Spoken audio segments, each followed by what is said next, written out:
look at the best managers, and they're the ones who are able to recognize when they do have one of those top 1% companies, when they've captured that magic, and they have the confidence to let that run. And I think it's something that really distinguishes the very best managers from, again, the rest of the pack, that they understand when to take money off the table, but they also understand when to let things run. And ultimately, if you are going to get those fund returning outcomes, you might only have one of those in a portfolio of 50 companies. If you sell it too early, then you've missed your opportunity there. Yeah. And almost I would look at that as a bigger sin than perhaps not investing in it in the first place.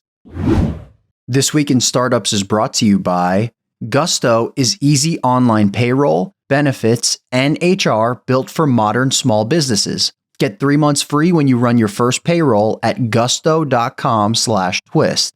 Northwest Registered Agent will form your company fast, give you the documents you need to open a business bank account, and more. Visit northwestregisteredagent.com/twist to get a 60% discount on your next LLC.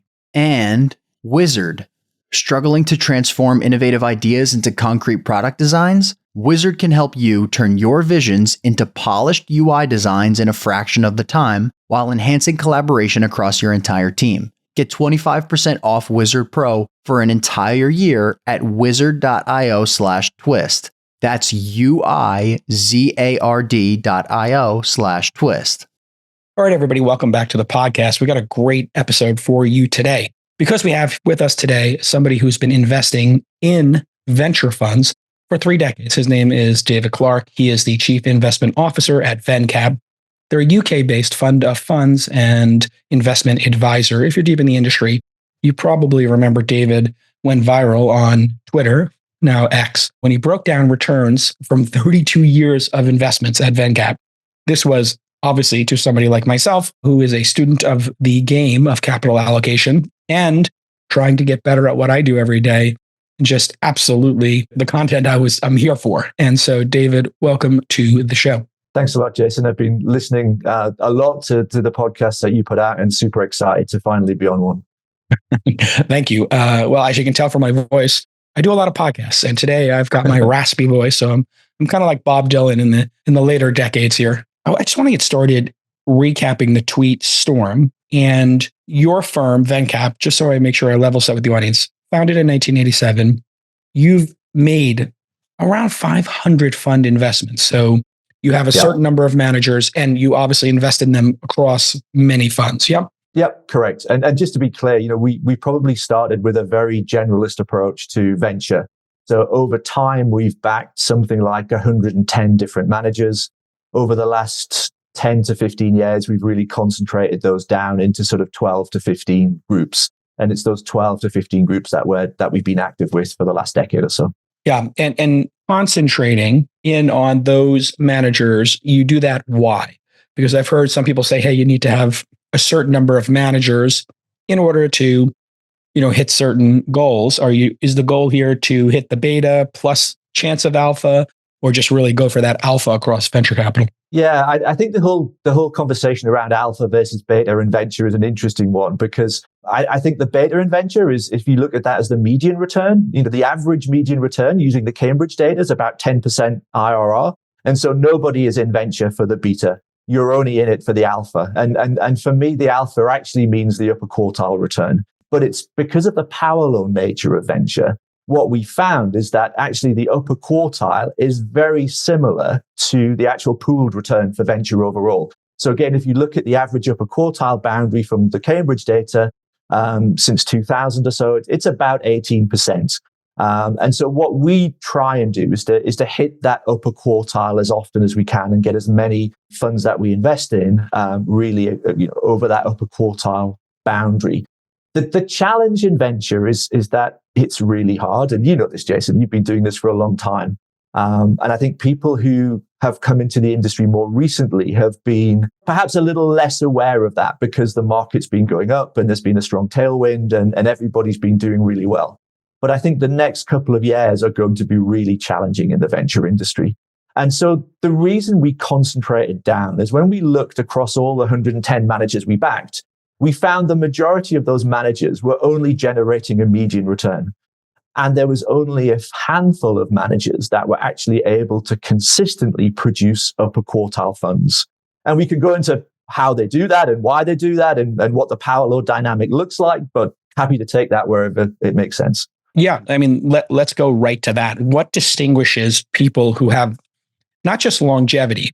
Because my perception now going into my second decade is if you build a good enough brand, there's enough people who want access to this category that if they do get the 10% with the optionality of maybe doing a little better, let's face it, there are some LPs who would be comfortable with that as part of a blended portfolio. It's kind of like, I'm going to get above average returns with some optionality. Now, if you're really trying to sharpen the knife and get into that upper quartile and hit that 18% constantly, oof, it's really hard. So let's talk about what those funds or those managers or those brands do that makes it notable or, in your estimation, worthy of being in your, I think you said your top 12.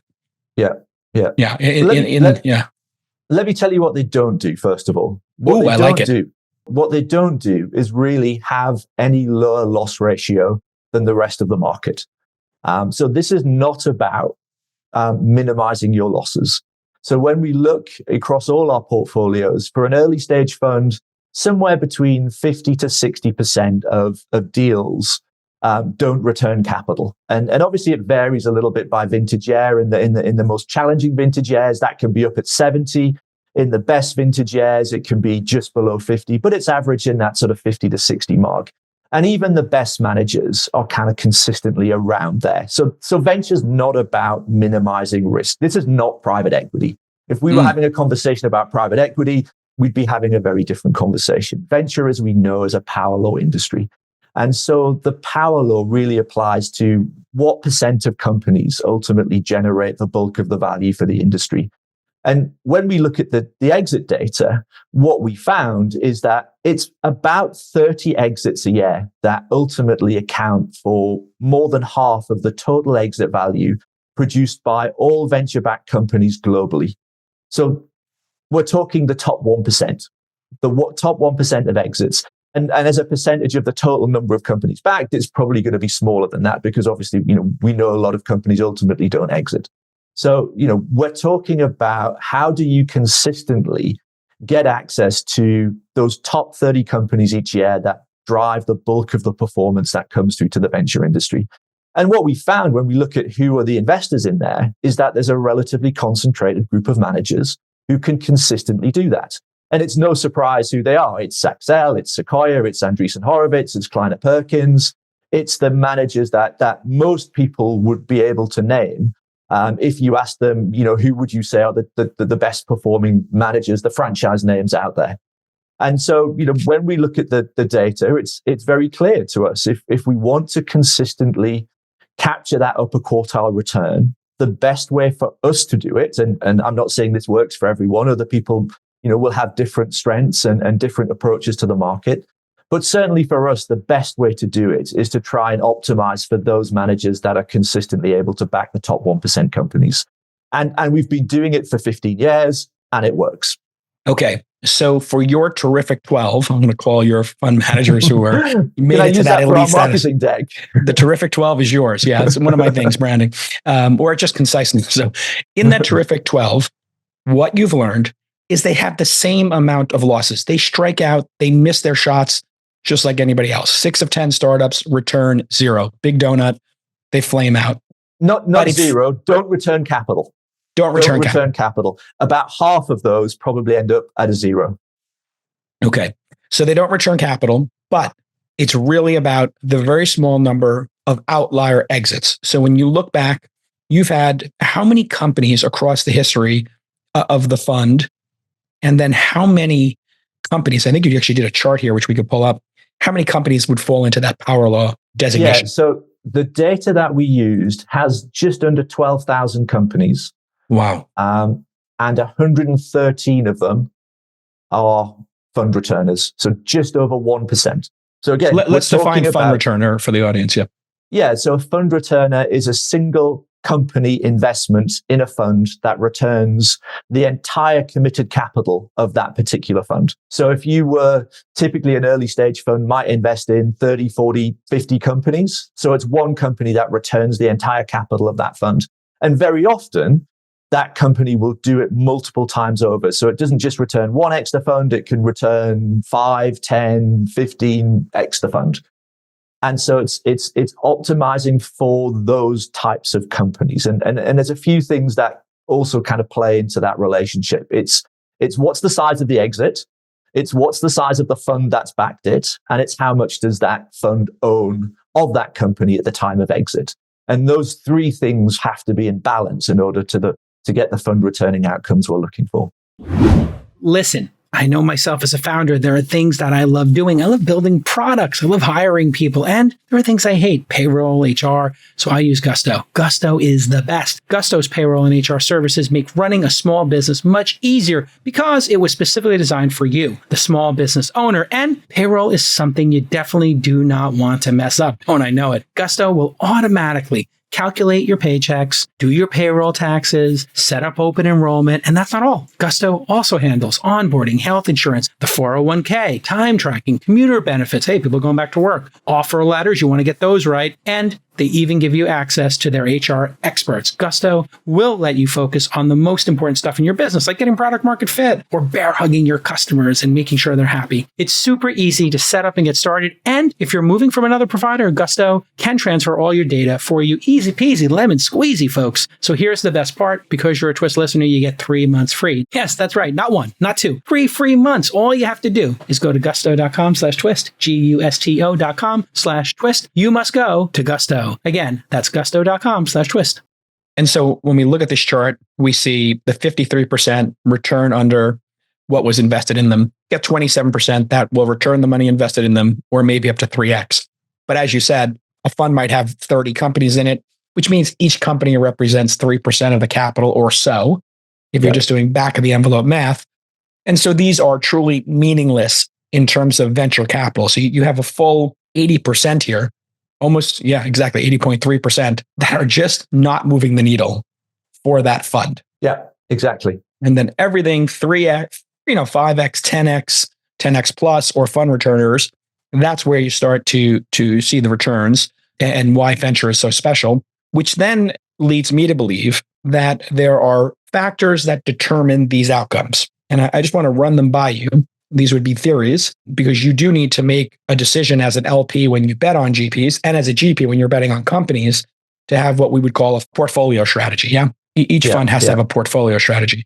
So if only 1% are fund returners and you do 30 names, how hard is it to get a fund returner? And does that not argue for maybe more names in a fund than we've seen historically?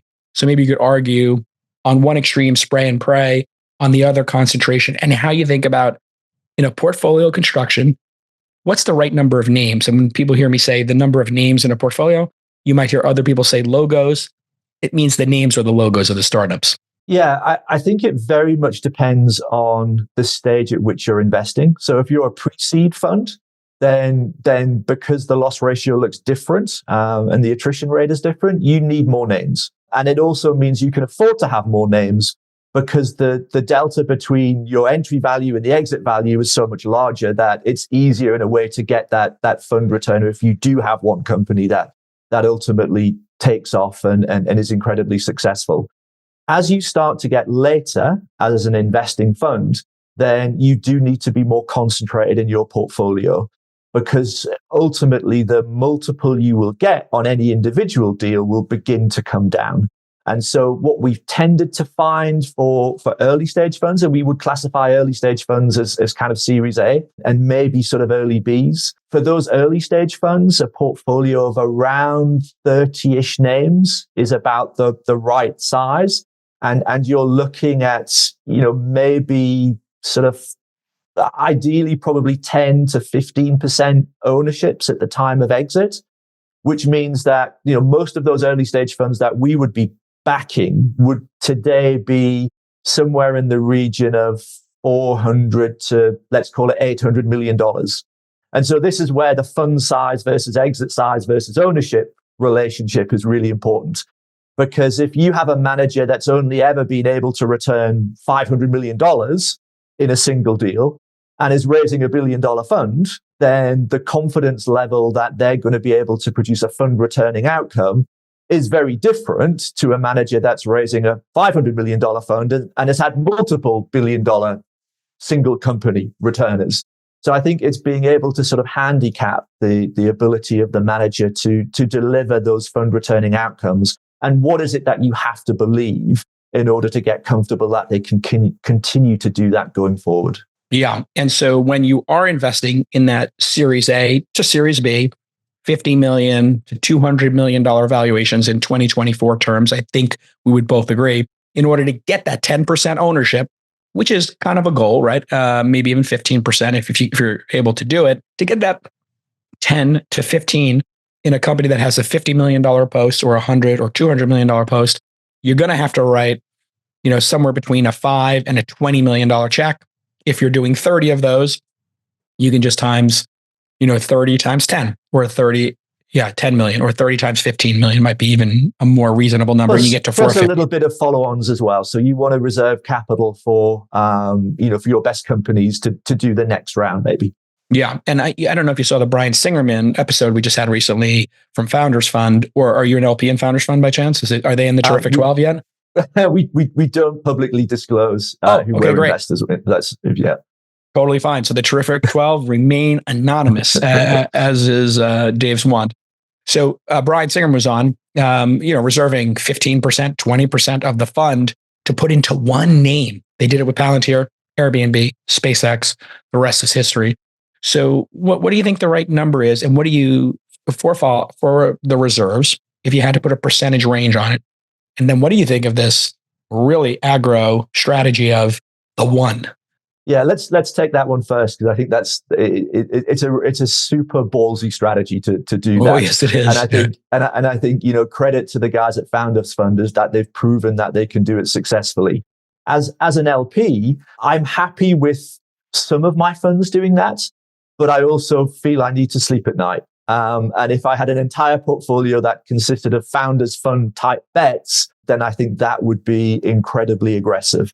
So, I look at it at my level, from a portfolio construction point of view, to say, we want to have people in that portfolio that are willing to take really aggressive bets and are willing to back their conviction and to double down on their very best companies. But at the same time, we also need to have an eye on overall risk management. And from a fund of funds perspective, I can't afford to deliver a 0.5x portfolio to my investors. That puts me out of business. What we need to be able to do is to, yes, capture the upside, but also be cognizant of the amount of risk that we're taking in order to do that. And I also think it's different between, are you writing that 30% of the fund as a single check as your first your first check into a company, or are you layering it in over time as that company is de-risking, as it's scaling, as you're getting more comfortable about the ability to execute, the size of the market, how the competition's playing out, how the economics of the business are working. I can see getting to that sort of ownership or that sort of exposure over a period of time and multiple rounds makes sense. Single investment, as I say, perhaps one or two of the funds, but I wouldn't be comfortable if everyone was doing that. I think you've made a great point here that I just want to highlight, which is being able to invest in the company over time gives you, a decision-making process at each of those waypoints to re-underwrite the company, meet with management and really get a tight worldview on what's changed. And I've really started to take that to heart as I deploy more reserves. And I've really changed my fund strategy. When I came into the business 10 years ago, when I did my first fund, you had finished up being a Sequoia Scout, everybody was like, yeah, you just do, a $10 million fund. You do 50 or 100 names, 200K, 100K, whatever. And you're done and you just hope for the best. And unfortunately, I hit 4 unicorns in that first fund. So I thought I was a genius again. What I didn't realize was, even though that fund, is 5x on paper and has returned all the capital already, and I feel great about it, we looked back. If only I had saved a third of the fund, 3 million, and taken the 3, of the 4 that were breaking out, I just went back and looked at my notes and I looked at my decision making. We knew three of them were definitive winners. It was super clear. Superhuman, Calm, and Robinhood were just exceptional companies breaking out. Density, we weren't sure because it was hardware plus software. And so, we were kind of monitoring it. So I'm not certain I would have made the second bet on that.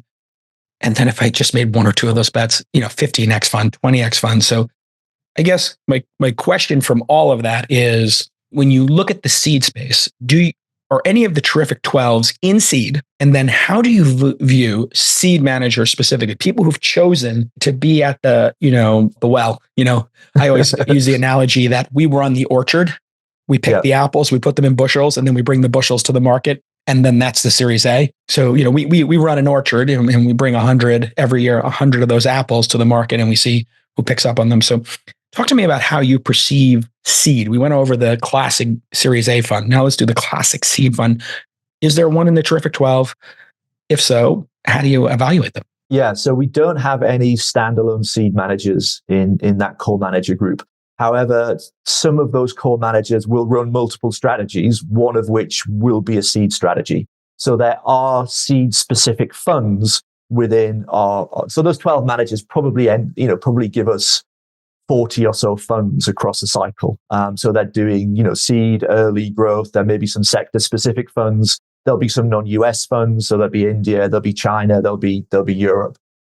So there are a small number of seed funds in there. Starting a business used to be a pain. You needed a lawyer, there were hidden fees, it was a mess.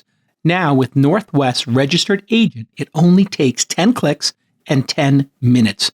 Northwest provides everything you need to start and maintain your business. Every LLC, corporation, or nonprofit that Northwest forms comes equipped with registered agent service, a business address, a website and hosting, email, a phone number, and this is all covered by Northwest's Privacy by Default.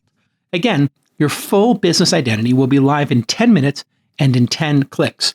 So here's your call to action. For $39 plus state fees, they'll form your LLC, corporation, or nonprofit and launch your business in just minutes.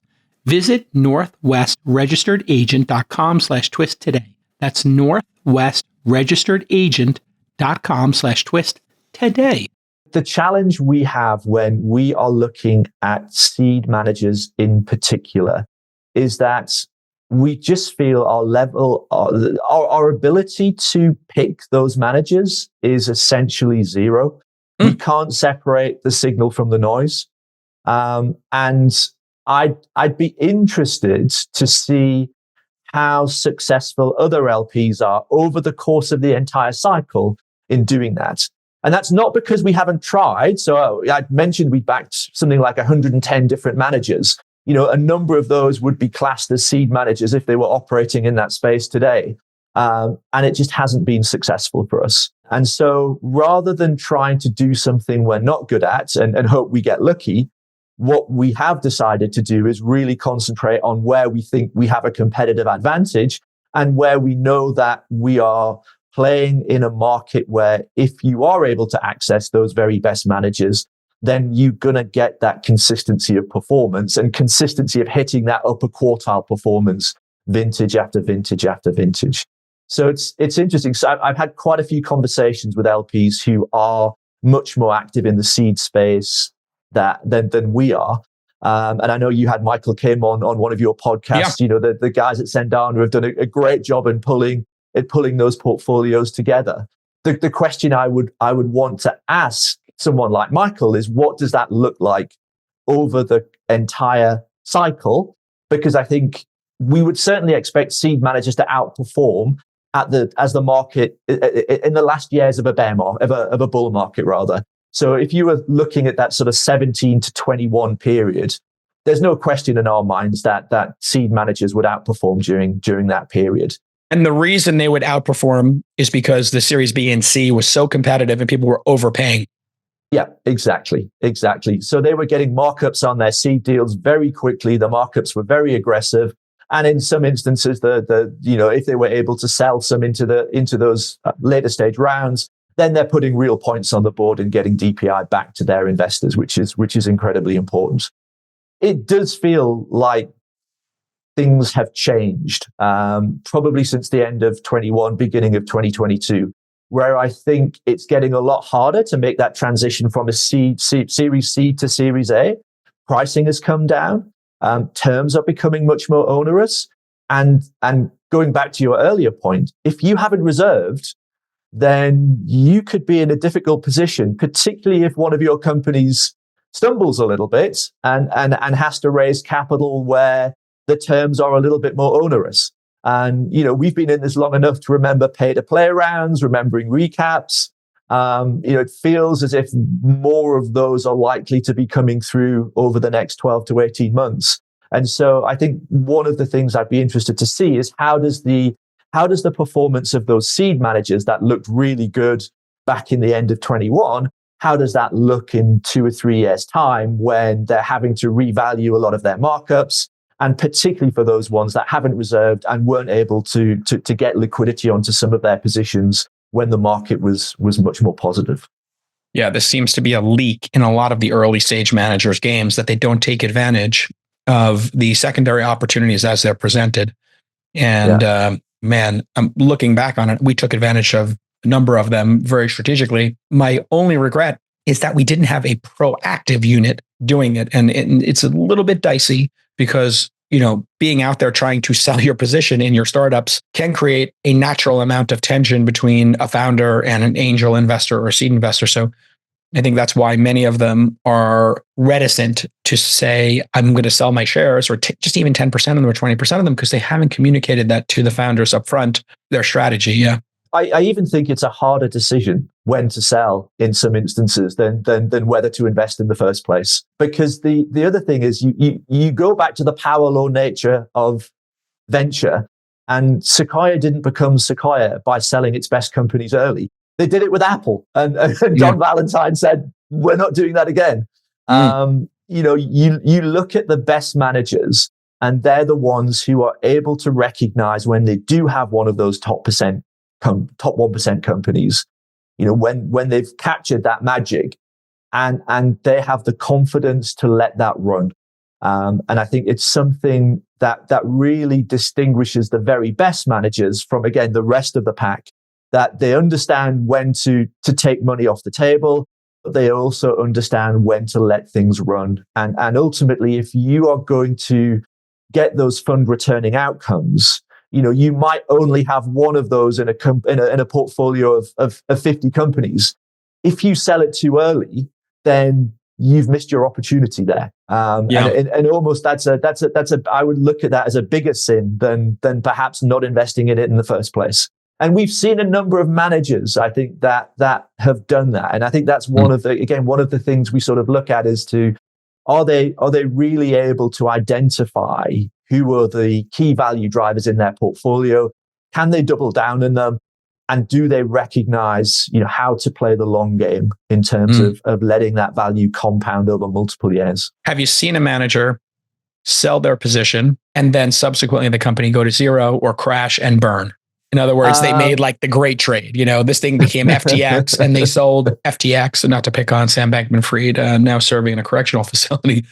But if you were in FTX and it went to 20 billion, 10 billion, whatever it was at, and you were a seed investor at 25 million or 10 million and you sold your entire position, my Lord, you might look like a genius right now. Have you seen that happen where somebody sold and it went to zero or something similar to zero? Not in private companies. What we have seen, though, is companies that have gone public, either via traditional IPO route or more recently via a SPAC deal. Oof, yeah.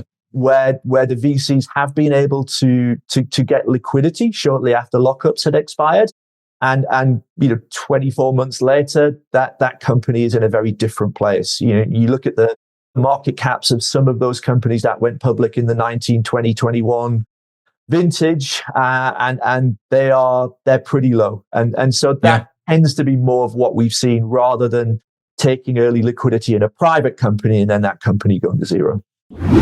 Right now, startups have to do more with less. We all know that. And that means increasing your product velocity while maintaining or even lowering your costs. Now, don't forget, product velocity is how startups beat incumbents. So here's the great news. AI is going to help you do that. So let me tell you about Uizard. It's spelled Uizard. It's an AI-powered suite of UI and UX design tools. With Uizard, you can generate your app or web designs from simple text prompts. You can then iterate on these designs with an AI assistant, and then you hand off your completed designs as React or CSS code. Uizard's text to UI mockup tool is called Auto Designer, and it's really cool. If you're watching, you can see it on the screen right now. Here's the brass tacks. Uizard is going to help you go from idea to mockup in minutes. So if you're creating a product from scratch, this is going to save you so much time. Start building products today faster with 25% off Uizard Pro at uizard.io/twist. That's uizard.io/twist for 25% off. Stop wasting time and start shipping faster. Yeah, the one I can remember was WeWork. My understanding was that Benchmark cleared their position, or a very large portion of it, in WeWork before it went public. Maybe in the many billions of dollar range, and they might have been the only winners in that, aside from Adam Newman getting a buyout, miraculously as well, which is crazy. It's interesting, as we're having this conversation, I've come to the conclusion, balancing all these factors, that if you're a seed fund and you sell 10% once or twice or three times, you'll never be in a position to explain to LPs or yourself and sleep at night that you sold too much in a winner, and you will have locked up enough of the win after you've sold 10 to 30%, 10% 2 or 3 times, that you'll feel, pretty great if the thing does become like, I don't pick on any companies, but BuzzFeed, I saw was trading for nothing, like less than their cash. I don't know. You remember those days from the dot-com era when companies were worth less than the cash they had in their bank account? Absolutely. Crazy moment in time. So I'm accustomed to that, but this time around in the cycle, I'm already started this discipline inside my firm, which is we're tracking all the secondary offers that are coming into us. People are like, hey, we have a name, we have a buyer. I'm like, tell me the number. And they're like, can you get on the phone? I'm like, I'm too busy to get on the phone. Just tell me the number if you want to have a relationship with our firm. All these, like, you must get some of this, right? Like some of these, like, I don't know if they're shady, but there's just like weird underbelly of private company sales going on, and hustlers, try to buy a position, sell a position, whatever. We see the same on LP stakes. It's, really? We get, we do get people contacting us saying, what would be your pricing on an LP stake in this particular fund? And sometimes they have a deal there that they actually are able to talk to people about. And sometimes they're perhaps looking for a bid in order to then go back to potential sellers and say, I've got a buyer who'll do this at X pennies on the dollar. Oh, that's Would you be gnarly. interested? Yeah. So they're working both sides of the marketplace. Hey, I hear Jason mentioned his first fund is 4.95x. Would you have an interest in taking a strip? And then they come to me. Oh, we might have somebody. Oh, that's a really interesting approach. Yeah. I started to, during this last 2 years, as things were, how do I say it? Chaotic. I did have a lot of folks pitching me on these strips or getting me liquidity. I said, well, I personally don't need liquidity. I'm a worker. I've done okay for myself. So I'm heads down, but for shits and giggles, tell me what this is. And they're like, well, we can get you the GP a little bit of money. So I want to ask you a question, might be uncomfortable or maybe uncouth in some ways. When you look at GPs and they start to make money, and money changes everything, especially for humans, how does that affect their psychology, and how do you parse that? Somebody hits a home run and they hit another home run and they're a GP. How do you know they're going to stay in the game and be aggressive? And how do you assess that? And is that an actual issue with fund managers, over the 30 years you've been watching it? In other words, retirement, work ethic, desire, hunger, et cetera. Yeah. I don't know if you remember a firm called CrossPoint. Yeah, sure. They invested in, again, we're going back to the sort of late 90s here. They invested in Brocade. They invested in Ariba. These guys were up there with the Sequoias and the Kleiners in terms of the performance that they were able to generate. And in 2001, 2002, they just said, look, we're done. We've made enough money. We're not interested in doing this anymore. And I think one of the partners went and bought a motor racing team. And actually having that honesty to say to their LPs, we're done. We're not, we've made enough money where that's us finished, I think is quite refreshing. And it is a challenge when you're looking at GPs that have been successful individually. There are certain GPs that are going to do this until the day that they die. It doesn't matter how much money Vinod Khosla makes on his investments. That guy is going to drag him out of the building. he will be investing in companies and working with founders until the day he can't. Yeah. And I think there are a number of people within the venture industry that are like that. And I think they're doing it more because it's a passion, and the money is just a way of keeping score. They're super competitive. They want to win. They want their companies to win. They want to beat the guy down the street.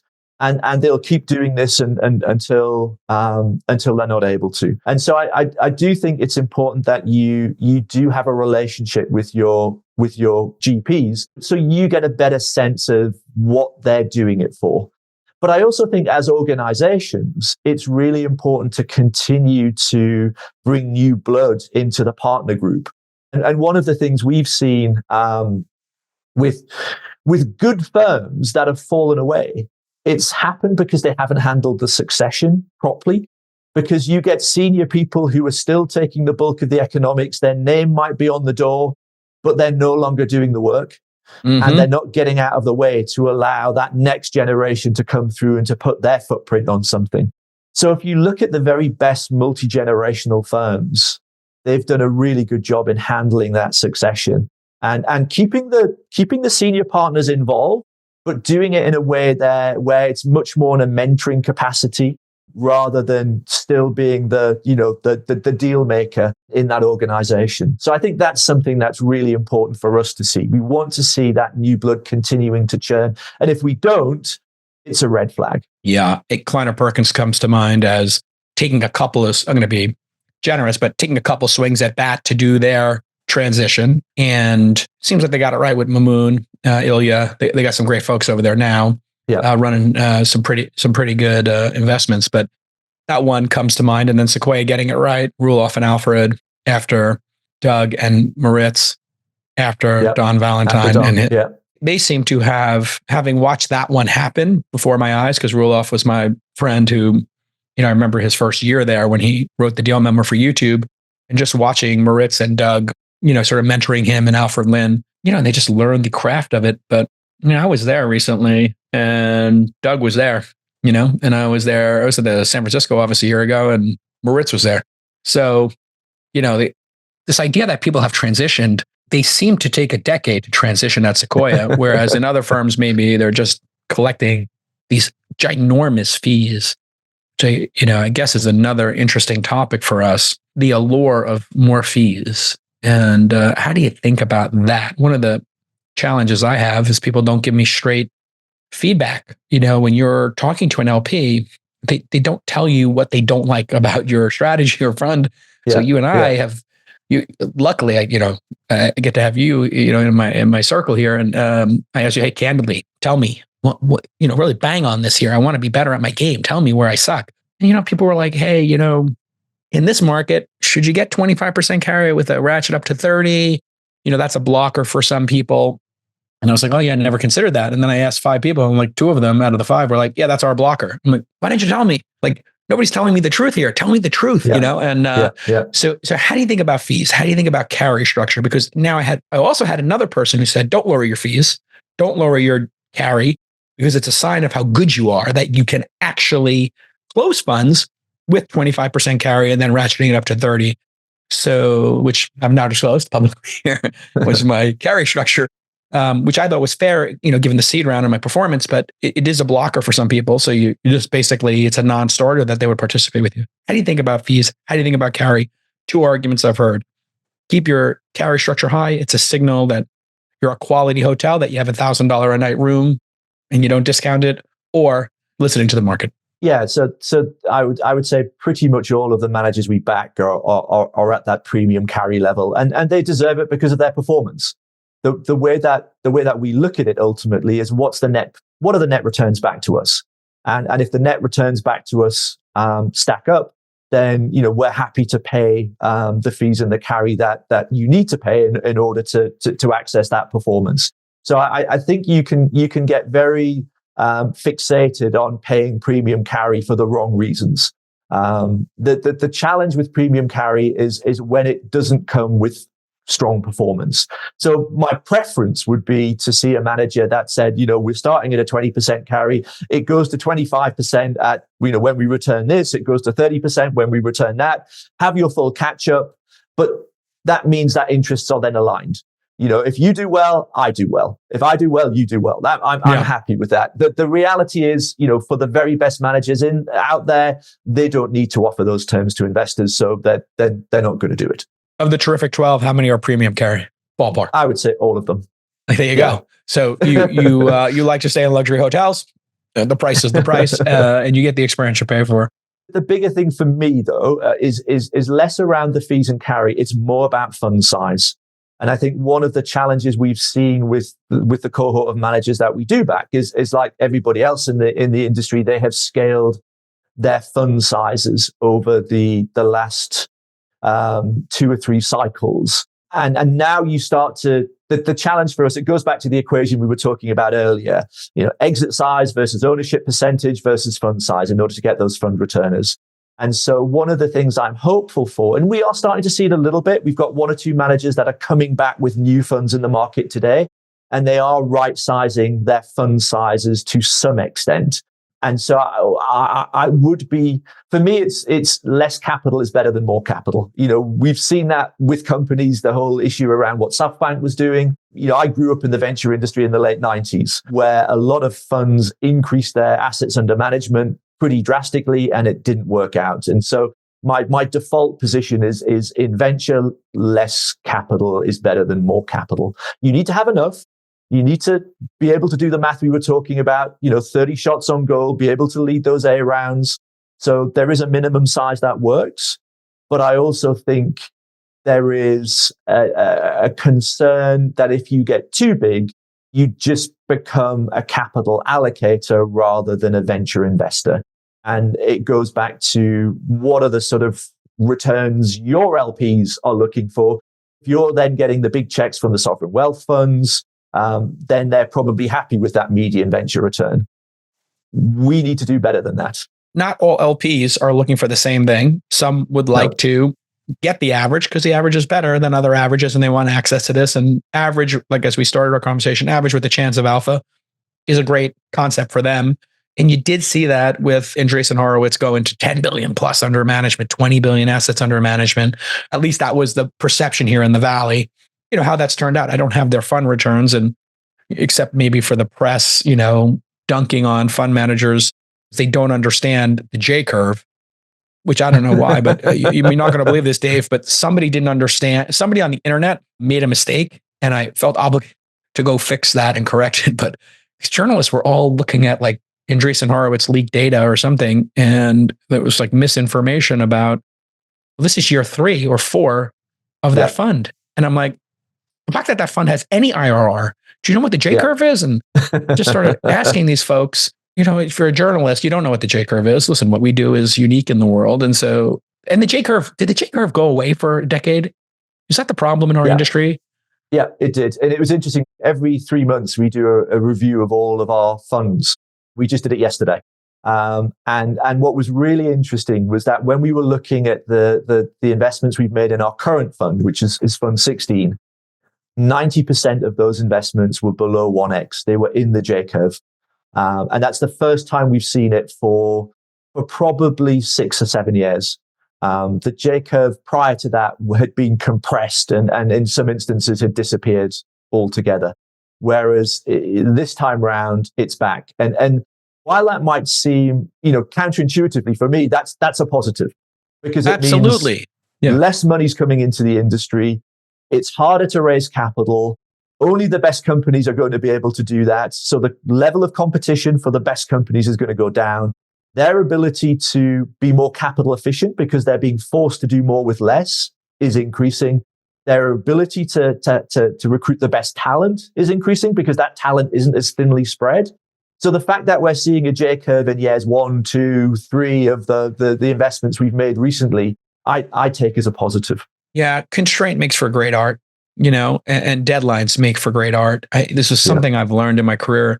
I was listening to an interview with Bob Dylan and, arguably Blood on the Tracks. So I'll go back to Bob Dylan today. I don't know why, but yeah, Blood on the Tracks, a seminal album. And they were, asking him like, how did, he hit this magical album, Tangled Up in Blue, Shelter from the Storm. This is really great tracks on there. And he said, Columbia Records, I owed them a record. And they were going to sue me and I had gotten a big advance. And so I had to give them a record. And so my manager said, Bob, you're going to have to pay a big settlement if you don't get that record out. So I went to the studio and I recorded it. It's like Rolling Stone reporter is absolutely crestfallen at the inspiration for Blood on the Tracks. Is, I had to return the advance or I had to get this thing out the door. Yeah, no, it's. I was going to say it's crazy. It's crazy. What it takes for that inspiration to happen. You just never know. And then I remember at the turn of the century, the digital camera came out, the Sony VX1000. I had met this kid, Bennett Miller. He did a documentary called The Cruise at Sundance. And there was this big debate. Well, now, because you weren't using film stock and you didn't have to get it developed, that we would see this incredible renaissance where anybody could take this VX1000, shoot on digital, and you could do 100 takes. So no longer did you have to worry. You would get better art and it turned out the constraint of having to ask your investors for more money to develop more film, to get an extra day of shooting, the constraint of only being able to shoot for 10 days on an indie film or 45 days on a medium-sized film or whatever it is, that constraint made all of those artists, directors, set designers, actors focus. And that's my perception of what's happening right now is the constraint of LPs, constraint with the founders having only a certain amount of money to deploy. Everybody gets a smaller budget. Everybody gets really focused, make better art, make better startups. It's just it's clear as day to me, Yeah. No, it's really interesting. Just one comment on the sort of fund sizes and what you were saying about a firm like Andreessen. Again, there seems to be a bit of a narrative going around sort of VC Twitter that it's impossible to get fund returners on $1 billion fund. So we just had a look at our data to see how many times we've had one company return $1 billion back to a fund. And there's been nearly 50 instances, 50 instances. Wow. Yeah, 50 I could name them. Yeah, it's Facebook, Uber, Robinhood. Yeah. I mean, it's hard to get $1 billion. WhatsApp. Snowflake, Coinbase, sure. Datadog, Airbnb, Adyen, Roblox, Pinduoduo, UiPath, Slack. Yep. Some of them are still unrealized. So, Databricks, Figma, Stripe comes to mind. Yeah. Yeah. It makes sense when you think about it. It's so hard to hit a decacorn. That's the other thing. Like a $10 billion company, everybody thinks that I think because of the papercorn, I just had Aileen Lee on the pod 3 weeks ago. I mean, it's such a bounty of knowledge on this podcast. And, she was talking about the papercorns and we were trying to estimate of whatever number of unicorns out there. She thinks it's like 40, 50% are not going to reach unicorn status again. What do you think it is? Unicorns from the last cycle that will not get $1 billion valuation again. Yeah. I mean, I don't have any visibility into putting a number on it. I think broadly, I think there's a lot of companies out there that are way overvalued. And one of the things we look at is those loss ratios. And we talked about sort of somewhere between 50 to 60% of companies not returning capital back to the funds that back them. We've seen those numbers be a lot lower in recent vintages. And my sense is that they are only going to go up. So, whereas for the last 4 or 5 vintage years, we might be at 20 to 30%. Ultimately, I think they're going to hit those 50 to 60%. So, if you're backing that into, what does that mean for companies? I don't know what percent of companies are valued at $1 billion out of the cohort that was funded over those years. So it's difficult to give you a percentage of how many of them are going to disappear. But I think broadly, we have to expect that things are going to get worse before they get better. In the seed stage, it was unbelievable to me how often a founder would be able to get a bridge, for 18 months, 12 months, and they didn't have product market fit. And this was just a new startup in the same shell of the past one.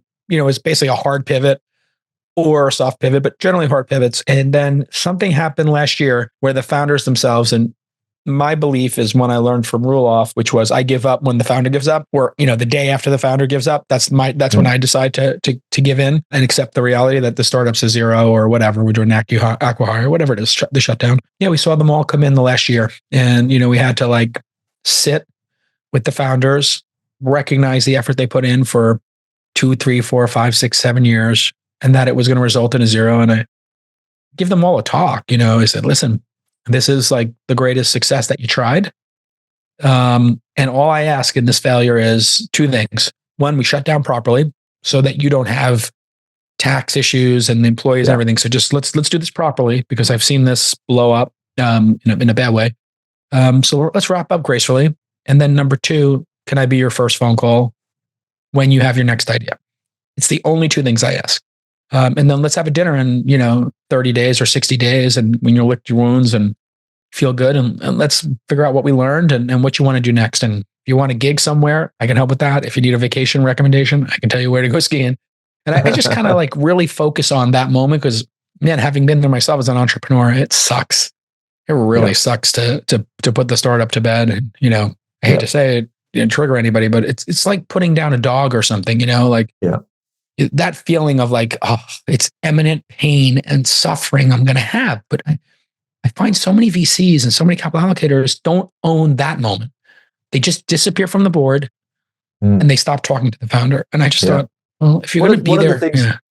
One of the things that I think will be interesting again over the next year or two is it feels like there's clearly been a huge influx of new entrants into the VC space, whether they're solo GPs or sort of super angels, we haven't invested in any of them, but we've talked to a number of them, and it does feel as if there is clearly not all of them, but a significant percentage that are almost seen as a lifestyle choice. They're doing it because they can raise a little bit of money from friends and family, and they can fund their friends' companies, and they can be everyone's favorite person. Yep. And when the music's still playing, it's great. But when you have to tell your friend that you're not going to fund their next round, and they're going to have to lay off half their company, and actually they're probably going to have to shut their company down, then it suddenly becomes a very, very different business.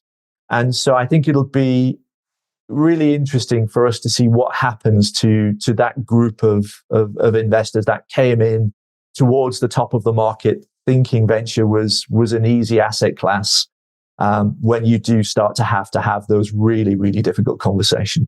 Yeah, they're just not built for it. I'll be honest. I'll call it what it is. Like when you have to have those hard conversations, some people are built for it. Some people aren't built for it. And I just don't think most people are built for it. I'll be honest. This is an extreme pursuit on the founder level, on the GP level, on the LP level. And each person, it's a little bit less extreme, but it's still an extreme pursuit. And most people are not built for the conversations we're talking about here and how hard it is.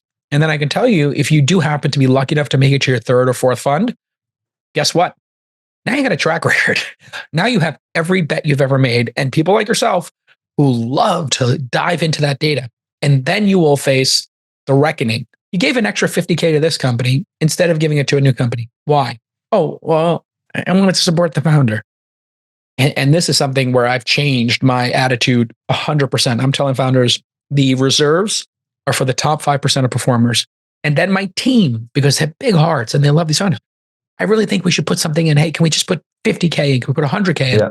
And I have to tell them, hey, well, that 50 or 100 could go into the top 5%, who we know are going to, on average, return at 20, 50x. So do you want that 100K to turn into 5 million? Or do you want to put 100K into something that we are relatively sure will just extend its life for 12 months? And this is, again, not to use graphic analogies here, but if this is, person's going to die, we're doing triage. That's the way to say it. Yeah. And, triage is not a pretty business. Yeah. And it's interesting. It's super important as well, because one of the different ways we've cut our data is, we've talked about what it looks like in terms of the percent of companies that don't return capital or do 5x. We've also looked at it by the cost basis. So how much capital actually goes into each of those companies at those different levels. So, companies that return less than 1x, companies that return 1 to 3x. And what we find generally is that the underperforming managers tend to put more capital into their worst performing companies. So their percentage let's say they had 50% of their companies fail to return capital. They could be putting 55 to 60% of their capital into those companies. Whereas the opposite is true for the best performing funds. They actually put less capital into their worst performing ones, and they put more capital into their best performing ones. So if you were looking at, say, 5% of their companies were 10x multiples, they might have been able to put 7, 8, 9, 10% of capital into those 10x companies. And it's that nuance of portfolio management and portfolio construction, which I think you have to be a real kind of venture geek in this industry to really appreciate. Yeah, it's such a good point, man. I think it's the one for me as a manager that, along with doubling down, which this falls into, really the most important of my game that I have to get better at. And it's great about talking to you, and appreciate your time and the conversations we had off the program. Is you can only get better at the game by studying your performance. If you're not willing to videotape yourself putting up 3-point shots and have people say, hey, listen, this is what you need to change in your shot, or like review game tape, you're not going to get better and you're not going to win. And then if you don't win, you may be able to fake it for 2 funds, but you can't fake it for 3 or 4. You got to bring it. And I know the reason why these managers give it to the bottom half of the performers instead of the top half. It's because the bottom half are the squeaky wheels that run out of money, that don't have a competition to buy their shares. So if you were to compare the bottom to the top is got tons of people throwing money at them, and they may not even come to you, or they may ask you to waive your pro rata, in which case you got to fight for your pro rata, which I've become an expert at, dealing with certain firms. I won't say which ones that have tried to screw me on my pro rata, but people who follow me on Twitter might be able to guess, literally being in standoffs with one particular fund twice, and they know who they are. But then, you got the other group, which is struggling to get capital. And so they ask you for capital, and founders are self-selecting for charisma, self-selecting for spinning a yarn, the good ones at least, but I think all of them.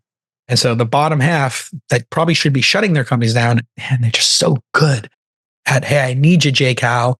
You supported me early. I need you to support this round. I need you to lead this round. And we don't lead these rounds. We've already made 2 bets on the company.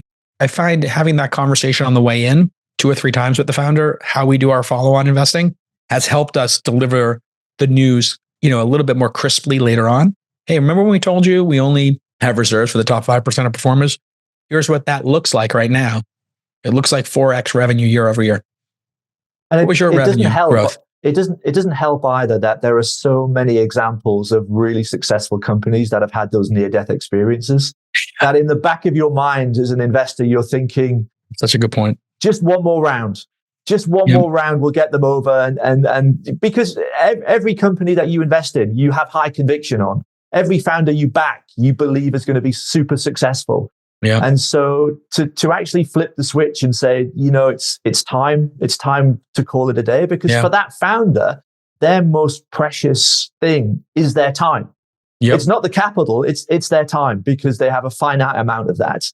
Yeah. And if they're spending it trying to, knock their head against the wall on something that's not going to work, then they're missing doing something that could be really impactful. Yeah, it's just such a good point. Hey, I didn't even consider that one, because you also have the fund manager, the GP is like, I just want to see one more card. Maybe my hand will improve. And you know what? Yeah. Sometimes it does. Sometimes you hit runner, and all of a sudden your flush comes in, or you hit your straight, or you hit your trips, and yum. But you do have to put a percentage on that. Listen, Dave Clark, amazing to have you on the program. I'm putting you on the schedule right now. You're going to be like one of the top guests already of 2024. So we're going to do our year-end wrap up in December. Can I put you on the schedule for a December show? Yeah, no, would be You'll allow delighted. it? All right. Thank you, my friend. And we'll see you all next time on This Week in Startups. Bye-bye. Hey, everybody. I talk to a lot of founders here on This Week in Startups and as an investor, and they tell me the same thing over and over again. They want to spend time together. So we've been working here on a new meetup program. We call it Founder Fridays. And Founder Fridays are an event by founders for founders. This is an event that is hosted in cities by people like you. If you're listening to This Week in Startups, you're a founder. Now, why is it important for founders to get together? Shouldn't you be at home just focusing? Shouldn't you be in the office just focusing on your startup? Well, if you get together with other founders, true founders who are in the arena, building like you are, you're going to get a lot of value from that, because you can trade notes about what's working at your startup and what's not working. The truth is, if you're facing a problem, there are hundreds of founders out there who have probably solved it already. And instead of you banging your head against the wall, when you sit there and you talk to 3 or 4 founders, somebody say, oh, you know what? I had that same human resources problem. Oh, I had that same technical problem. Oh, I had that same marketing problem. and they might tell you about a tool or a service that'll solve that problem for you. This happens over and over and over again when I do Founder Fridays with our portfolio companies. Now we're going to give you that same experience, but here's what I need you to do. I need you to host this in your city. So you're going to go to thisweekinstartups.com/meetups. That's it. And you'll see a landing page where you can sign up and you can say, I want to host in my city. Now, your city may already be hosting, so you can just join that person. We're using a wonderful piece of software that we've invested in called River. You can sign up for a River account just by going to thisweekinstartups.com/meetups. And we're going to do these on a rolling basis. You can join an existing meetup if it's already occurring in your city, or you and one or two other founders can start your own. Please go to thisweekinstartups.com/meetups if you are a founder. This is for founders, by founders. We vet everybody to make sure you're a founder. And if you host it, it's a non-commercial event. So this is your chance to connect. Go to thisweekinstartups.com/meetups.